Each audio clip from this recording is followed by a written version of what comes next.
cross-examination. So it will really depend. But with the assessment of Representative Luistro, sa tingin ko, 3 months is a bit tight, no? But so we agree on that point. Tingnan lang po namin. I think both sides naman po, talagang we're trying to speed things up. We're trying to expedite everything. Wala namang gustong tumagal ito. But again, hindi rin pwedeng madaliin. Siyempre, it's all part of due process.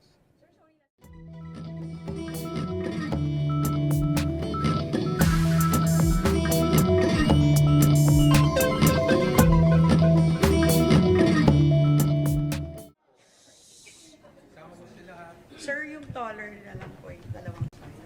Isa Okay. po dito. So, Thank you. magsasalita po sila agad yun. Depends. Oh, yeah. Okay. Guys, ready? Wait lang po. Rolling, sir. Okay na po. Hi, good afternoon. So, maraming salamat sa paghintay sa amin. Kasama ko po ngayon si Attorney Mark Vinluan, to my right, no? And si Attorney CJ Narvasa, to my left. So, we're here to take questions, if any. Alam ko kanina pa kayo naghihintay. Sir, kumusta so far? So far, okay naman. Nasa marking pa rin tayo. Siyempre, marami talagang mga dokumento. So we're anticipating baka, of course, without saying exactly, kung kaya, siyempre gusto nating mapabilis, but we're anticipating baka umabot tayo ng Thursday sa marking. Bakit po? Yun naman talagang schedule actually. If you notice dun sa naging unang schedule ng pre-trial, talagang from June 18 to June 25 siya. No? So, hopefully matapos namin as soon as possible. I think both parties naman, both the defense and the prosecution, gusto naman naming dalawa na mapabilis at matapos na to para makapag-prepare din kami for trial itself. But just with the voluminous documents, I think we're looking at Thursday. Sir, yung pinakamarami to? Richard, Yung dalawang natitira, actually, marami talagang documents yan. Both Article 1 and Article 2, which is yung confidential funds na issue and as well as yung unexplained wealth daw na issue. So, ano klaseng documents po ito? How would you describe? Several documents talaga. Lahat naman po, from COA reports to acknowledgement receipts to SAL-ends. Yung hindi naman po bago to, nakita nyo na to dahil present na rin naman to sa Committee on Justice. But syempre dito, minamark kasi natin yan, each document. So, marking kasi is really for identification purposes. Para pagdating sa trial, madali na ma-identify yung kung anong exhibit yun, di ba? Exhibit 1, Exhibit 2, gano'n naman po yun. So, we're marking all of the documents. Attorney, kasama po dito yung 28 documentary evidence na pinapatanggal ninyo dun sa inyong answer ng June 1. Well, sa prosecution kasi yan, yung mga documents na yan. So, minamarkan naman lahat ng documents. Kasi nga, this is not about we're not admitting to anything dito sa marking, no? That's very clear under the rules. Wala pong admission dito, walang admission of authenticity, hindi admission on admissibility of the document itself. Ito po ay purely for identification purposes lamang, marking lang. Manifestation ninyo na ito ay tanggalin wala. Sa ngayon po, wala tayong ginagawang manifestation because this is again purely marking. So, wala kayong binablock na anything, sir? Wala po. Wala tayong block, kahit naman sila. Sir, may manifestation po yung prosecution panel. Sabi po nila kasi yung defense team po failed to comply with the guidelines for the pre-trial conference. Hindi nyo raw po kasi specify sa summary ninyo yung mga intended witnesses nyo. In-adopt po ng mga witnesses from the prosecution panel and they said po, sabi niya, as we explained, they failed to comply with that because instead of providing a summary, they just indicated the general purpose, which is to disprove the allegations in the articles. Well, they can file the manifestation. That's well within their prerogative and we will respond accordingly to that manifestation. Sir, pero bakit in-adopt niya na lang daw po yung iba pa nilang mga witnesses? Karamihan sa mga witnesses. Paano bang adopt? Hindi ko kasi maintindihan adopt. Sabay naman kaming nag-submit ng pre-trial brief. No? So, I don't see why it's being called mirroring or adopting. But again, if that's well within the prerogative of the prosecution to file their manifestation. If they do, and if we are asked to comment, we will comment. You will provide a specific summary po? No, we will comment on their manifestation. Sir, dun sa executive summary niyo, you mentioned about that this case should be dismissed. How will you actually move for that and when is the right time for that, sir? Well, yan yung mga affirmative defenses, no? And in any trial naman, kahit sa RTC, before trial proper starts, no, a ruling must be made on the affirmative defenses. So we'll see. That's something that we should ask the impeachment court, no, kung kailan yung affirmative defenses. We'll just comply with whatever happens. Sir, kanina po the prosecution panel shared their preferred sequence for the order of presentation. Gusto po nilang unahin yung grave threats or yung assassination, then last po yung unexplained wealth. Apo. Your comments, sir? That's well within the prerogative naman po of the prosecution. Let's be fair, kami sa defense, we just want to be objective. Yan naman po ay prerogative o prerogatiba ng prosecution, kung yan ang gusto nilang unahin. Ang sa amin lang naman po, we are just requesting for disclosure kung ano yung uunahin nila na articles. Yun lang naman po. So you agree with that? Wala naman po, well, not that, it's not about agreeing or not agreeing, that is well within their prerogative. Kumbaga, nasa kanila po yan. And tayo po, ang gusto lang natin is ma-disclose kung ano yung magiging order para sa aming kaalaman, that's part of due process. No? So, ganun lang naman po yun. But I don't see anything wrong with that.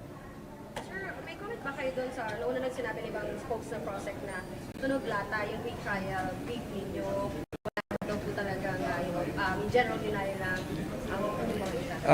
Ako, I always respect ang aming mga opposing counsel. If that's their opinion, that's their opinion. Pero sa atin, no, syempre, we have a differing position on the matter. Sa tunog lata, I don't want to engage in something like that. Thank you. Sir, VP will attend the trial.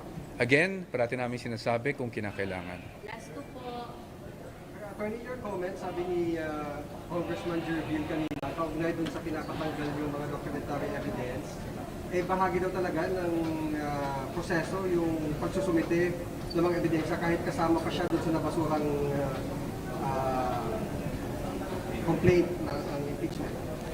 Ano pong nabasurang complaint? Hindi po ako masyadong familiar. Di ba yung 28 na documentary evidence ninyo, sabi ninyo, kinuha nila dun sa mga hindi nasama na impeachment complaints. Hindi po yan yung argumento namin dyan. I think nagkakaroon tayo ng misunderstanding. Ang argumento po namin dyan ay hindi po siya naka-attach. Wala, kumbaga, bunso po siya nung sinasabi nga namin na naging proseso which we are questioning before the Supreme Court. No? So, ngayon yung pagmamarka, I agree. Nasa proseso lang naman. Kasi again, identification purposes lang po ito. So, wala naman pong mali sa sinabi ni Representative Luistro. Pero No, na, igigit niyo pagdating ng trial proper. sorry po. Pero igigit niyo yung pagbasura sa trial proper. Again, that is part of our affirmative defenses. So, pag-uusapan po yan, definitely. Pag-uusapan po yan. Sir, regarding yung issue po na ni-raise nyo sa pre-trial brief po ninyo na huwag nga po isama yung mga evidence na nakuha lang doon sa Committee on Justice hearing Apa. kapag hindi pa attached doon sa Sabagat and Apa. Cabrera complaint. Sabi po nila rito ng mga prosecutors, wala naman pong constitutional or any legal basis itong inyong mga Apo. request. Number one, I am not here to discuss the merits of the case. As you know, under Rule 18 of the Rules on Impeachment sa Senado, no, hindi po tayo pwede mag-discuss ng merits because it's considered sub judice. Pangalawa, kung ano man po ang isasagot namin dyan sa comment na yan, with all due respect again, because nirerespeto ko po talaga ang ating opposing counsels at ang ating mga public prosecutors, sasagutin po namin sa tamang panahon at sa tamang forum. pero ma-address pa yan doon sa order that the impeachment court will come out with at the end of the month. I think, ma'am, that is something that is best directed to the Senate as an impeachment court, no, not sa amin, because we don't know what they will address in their pre-trial order. Sir, may we seek clarification po kasi I understand, sir, 30 trial dates po yung na-request. At least 30 trial dates po. Apa. And 97 witnesses po yung nakalista for the defense.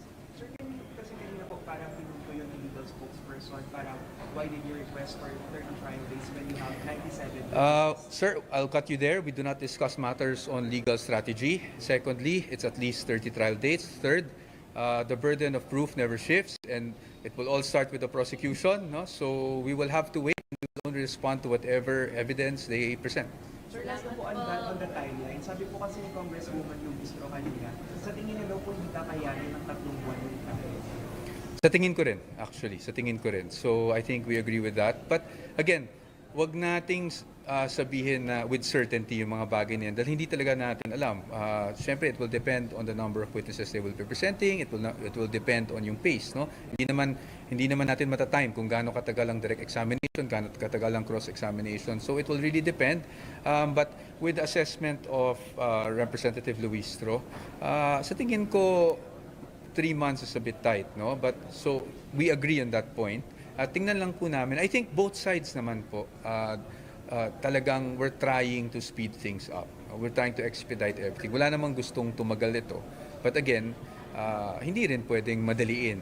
Siyempre, it's all part of due process. Sir, sorry, last na talaga. Sir, baka nasagot niyo na rin to. Pero dun sa pagbaba daw ng vote ng conviction threshold, anong take ng defense?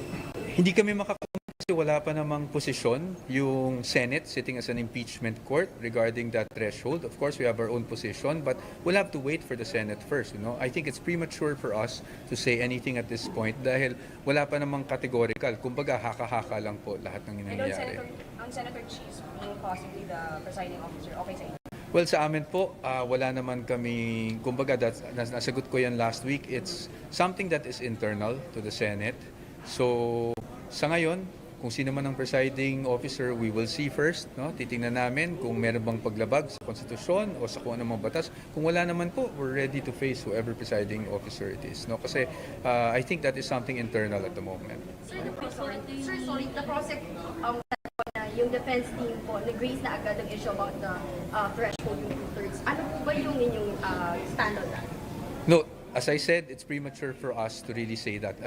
What happened was during a closed-door session, no? So it would be unfair for us to disclose anything that happened in a closed-door session. But sa atin, again, we will provide you with our position once there's a categorical pronouncement kung ano ba talaga yung binabalak ng Senate Impeachment Court pagdating sa voting threshold. Thank you po, attorney. Thank you, sir.